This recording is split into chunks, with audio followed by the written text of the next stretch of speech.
Ladies and gentlemen, welcome to The Good and the Bad for Raw 25. Yes, that's right, the 25th anniversary of Monday Night Raw was last night, and boy, did we get somewhat of a good show, somewhat of a bad show, and then stuff in between. It was a very weird show.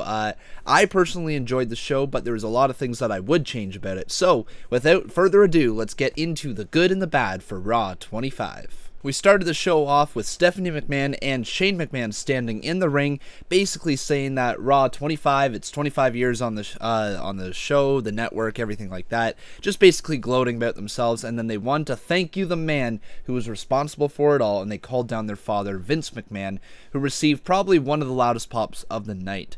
Now, we knew exactly where this was going. Shane McMahon, Vincent McMahon, Stephanie McMahon, it was all about a celebration of their family. But we figured at some point we were going to hear that glass shatter and Stone Cold Steve Austin come down to the ring and stun Vince McMahon. Now, that is exactly what happened. Obviously, Shane got stunned twice as well. It was just a lot of fun. I laughed so hard at Vince pouring the beer all over Shane. It was just a good time. Throws you back all the way to the Attitude Era, and it was a fun segment. So we're starting off the show with a good. Then we rolled into the first match of the night. Now, before getting into this match, I want to say something that I kind of expected Raw 25 to be like the show that we witnessed. Not a ton of wrestling. There was obviously one highlight match, but other than that, it was just going to be a lot of filler matches with comedy sketches and returns of old superstars and just celebrating the past. I kind of figured that's what was going to happen, and that's exactly what we got throughout the show. So it wasn't too expected that all the wrestling was going to be great, but we did get an okay match here with Sasha Banks, Mickie James, Bayley, and Asuka defeating Nia Jax, Sonya Deville, Mandy Rose, and Alicia Fox. Now, like I said, the match was okay. It was nothing special, but where I'm going to give this a good is where Asuka at the end of the match threw all the women over the top of the rope, or her own team, I should say, over the top rope. That was very, very cool. They won the match, and then Asuka immediately turned on her teammates. Now, this is the reason why it's good, is because you got to remember, the Royal Rumble is this Sunday, which means there needs to be hype for the match, and Asuka's probably the clear favorite to win. So it was just good to see that they emphasized the fact that, hey, yeah, the Royal Rumble is this Sunday, and Asuka is looking dominant going in, and it doesn't matter if she's friends with her teammates or nothing like that. It is every woman for herself, and she proved that, so that is a good. So then we got into the Undertaker segment. The selling point of Raw 25 was basically that all these stars are coming back, but so is the Undertaker. Now, there's so many questions going into Raw 25. Was he going to announce his WrestleMania match? Was he going to announce that he's entering the Royal Rumble? Was he going to announce that he was retiring? And was he going to announce, maybe something else? Like maybe he's coming back before then. There was a lot of questions going into this show. And after the Undertaker segment, we had even more questions, and none of those things that we were wondering were answered. He basically said that he is done wrestling, but he didn't say it. And then JR at the end asked, was that a warning? So the way he retired, we'll say retired for now, was very confusing. And it's just even more questions. So obviously seeing The Undertaker is a good, but the segment itself was just bad, and I hate to say that, but it was very, very weird, and we got no answers to the many questions that we have, and you can add about 5 more other questions onto the list now. So hopefully that wasn't the end of The Undertaker. Hopefully that wasn't his official retirement speech, because that man deserves to be the main event, go out with a bang, all the superstars on the ramp clapping him out. He deserves that. He deserves the Ric Flair treatment for when he retires. So hopefully that's not the last we see of Undertaker. Hopefully he'll have maybe one more match, or at least one more appearance where he officially retires, something like that. It did not feel like the right way to send off the dead man if that was indeed the way he retired. So then we're going to move on into the poker game segments. Now, these were scattered throughout the show, and it was basically WWE's way of putting as many people on screen as possible and giving them absolutely nothing of relevance or any importance to the show. It was just basically their throwaway segments that were going to be a little bit funny.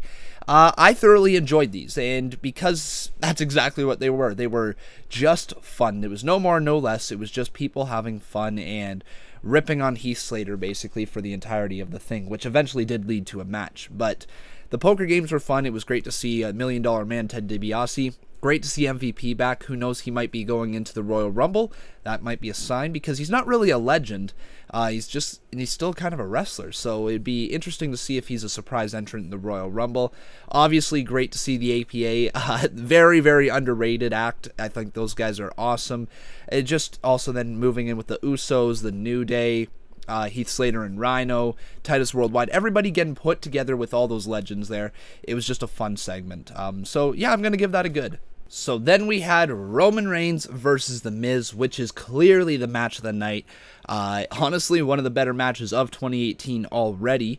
It's going to hold up throughout the year. It was a very good match. Had this been on a pay-per-view and no commercial breaks and maybe about 5 minutes longer, it would be in contention for match of the year. It was that good. Highly recommend watching it if you have not seen it yet. But anyways, Miz pulls back, I guess I should say. He brings back his Intercontinental Championship from Roman Reigns after losing it before he went on to film a movie. Very good call by WWE, so I'm going to give that a good right there for putting the championship back on The Miz. But then I'm also going to give it another good because the match was very, very well done. They did the right booking decision, and they did the right type of style of match. Roman Reigns is excellent in the ring. People need to admit that, and The Miz has really come into his own. He was the Wrestler of the Year for 2017. It's been the Miz show basically for the last little bit, and Roman Reigns continues to show promise as he could be the top guy if fans just let him. If fans basically just say, okay, you know what, he is as good as people are pushing down our throats. So just accept it, guys. Roman Reigns is here to stay. He's moving back towards the main event scene and probably a WrestleMania match against Brock Lesnar. So gonna have to accept it. I like Roman Reigns, and I think you guys need to start to understand that he is very good at what he does. But anyways, yep, that is a bunch of goods there for that segment. Then we got the Peep Show, which is the return of Christian. I'm going to give that a good right there because Christian was one of my favorites growing up. I liked his work. I saw him a little bit in TNA as well. He's good. Christian's awesome, and it was great to see him back on this scene. However, then we got a weird segment after that, though, very rushed. With Jason Jordan and Seth Rollins in the bar and just everybody kind of coming out, and just it was really weird, really rushed, as was a lot of the show. However, as I am saying that, I am going to actually go back and I'm going to say it was good, though, because as rushed as it was, as weird as it was, Jason Jordan is coming into his own as this annoying, pesky, just whiny kid, and he is so irritable. He just makes you want to punch him, and that is perfect for his character. The heat he has is nuclear, and the fans popped when Seth Rollins hit him with the knee by accident. So just wait for the peak of this story when either Seth Rollins or Jason Jordan turn on each other. It's going to happen at some point, and the story that we're going to get out of it is going to be a lot of fun, and we're going to get a mega heel in Jason Jordan. So, yeah, very well done here. Lots of fun to watch for as weird as it was, and I'm going to give that segment a good. But moving on from good to pure stink, what in the world was WWE doing having Matt Hardy lose to Bray Wyatt in less than 5 minutes on a Raw episode? What? First of all, when I saw that we were getting this match, I thought to myself, I'm like, okay, they've been building up towards this match for a little bit now. It makes sense why they would have it here on Raw 25. They won't make the Royal Rumble card. And it feels like a big show. It felt like a pay-per-view last night. So, yeah, it makes sense to throw it on this card. Why not, right? Give the fans a good 15-minute match. Maybe something will come of it. Nope, was I ever wrong? Oh my God. Bray Wyatt beat Matt Hardy in less than 5 minutes. The woken Matt Hardy, this character that overtook the wrestling world in TNA, has been demanded by fans for so long, is essentially over. What type of influence does he have now? I just don't get it. Matt Hardy, it seems like his character's done now. He may still continue to be this woken character, but he's not set for the main event. He's not even set for the mid-card at this range. It's just something for him to do. So, Yeah, I'm going to give that a giant bad because that really, really stunk. So let's talk a little bit about Elias because this man is on a roll. It seems that WWE is very behind him. It seems like they're all in with him because not only did they give him a segment with Chris Jericho, probably one of the greatest of all time. He is my favorite of all time, where he made the list of Jericho, and he looked like he was a star next to Jericho as well. But not only did he get that segment, he comes out to the ring, rips on the entire crowd for probably about 10 minutes before anything. Then Jimmy Fallon is at ringside. He gets the Jimmy Fallon star celebrity treatment with him. And then John Cena comes out to the ring next to him, and John Cena puts him over with a gigantic bump, taking the guitar off the back. Wow. WWE just made Elias look like an absolute star in one night. It's very clear that the reason why he's in this position is because Samoa Joe is injured, and Cena is now going to be put into a mini program with Elias. But man, that is very good for Elias. Hopefully Cena does his duty and he puts over Elias once again. But man, very good segment. And as mentioned before, the poker segment did lead to a match. It led to Titus Worldwide versus Heath Slater and Rhino. I'm going to give this a bad right now, not even going to need to explain it. The match was almost entirely over the commercial break. After the commercial break, the Dudley Boyz came out and they decided to attack people just because they wanted to put somebody through a table. Titus Worldwide and Heath Slater and Rhino, who had been fighting for the past few minutes, basically just ignored each other on the outside. They thought they would be buddy-buddy. They were going to argue as to who was going to go into the ring to take the bump into the table. And then, for whatever reason, Rhino, Titus O'Neil, and Apollo Crews shove Heath Slater into the ring with the Dudley Boyz. Yes, his own tag team partner shoved him into the ring to the Dudley Boyz, and then stood there and laughed as Heath Slater was being put through the table. Yes, as great as it was to see the Dudley Boyz, this segment made no sense. It makes zero sense as to why Rhino got in the ring and celebrated with the Dudley Boyz after they just put his tag team partner through the table. I mean, Heath Slater's going to have to say something about that. Maybe it's leading to a breakup of the team. I don't know.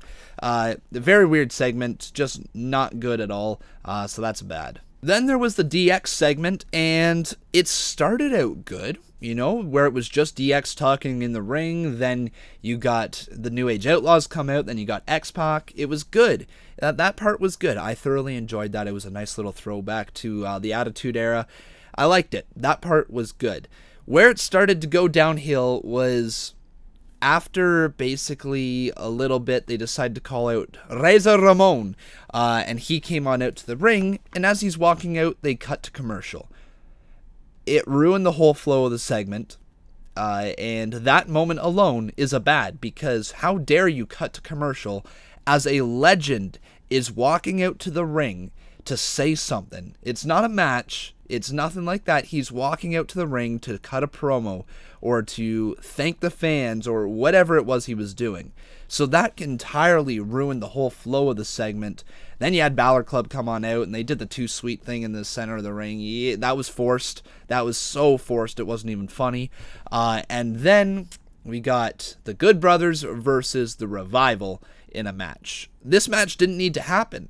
It made no sense as to why this match happened. The Revival and the Balor Club aren't foes. They aren't having problems. It was a throwaway match that lasted like 3 minutes where the Revival got beat by a team that hasn't won like in the past year, made the Revival look silly, and then they got buried by all the legends. This is supposed to be the greatest tag team that we have seen come up through the system in years, and you are burying them, WWE. There is no need for that. I get it if you wanted to maybe put the Revival in the segment with DX because of what they said the previous week. That is okay if that's what you wanted to do.